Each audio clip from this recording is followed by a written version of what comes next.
पिछले कुछ सालों में अगर कुछ बढ़ा है तो वो है महंगाई और बेरोजगारी। इसके अलावा हर चीज में से गिरावट ही दर्ज हो रही है, जिसको लेकर विपक्ष तो चिंता जाहिर कर रहा है, लेकिन सरकार कोई कदम नहीं उठा रही है, बल्कि सच्चाई से भाग रही है और विपक्ष पर अफवाह फैलाने का आरोप लगा रही है।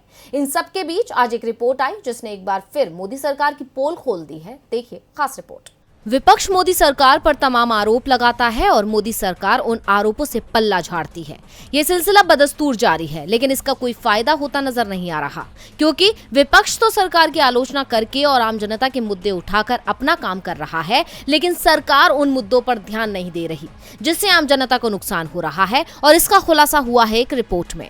दरअसल वित्त वर्ष 2021-22 के दौरान मानव विकास में वैश्विक गिरावट के बीच मानव विकास सूचकांक में भारत 191 देशों में 132वें स्थान पर पहुंच गया है।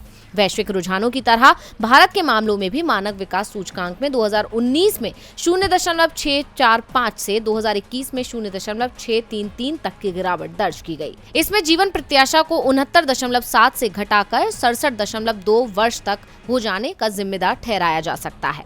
भारत में स्कूली शिक्षा के अपेक्षित वर्ष 11.9 वर्ष है और स्कूली शिक्षा के औसत वर्ष 6.7 वर्ष है। सकल राष्ट्रीय प्रति भारत की गिरावट इस प्रवृत्ति को दर्शाती है कि संकटों को पार करने से प्रभावित है। हालांकि सिर्फ भारत में ही नहीं, बल्कि 90% देशों में 2020 या 2021 में अपने मानव विकास सूचकांक यानी HDI मूल्य में कमी दर्ज की है। मानव विकास लगातार 2 साल में घट गया है, जो पिछले 5 साल की प्रगति को प्रभावित करता है।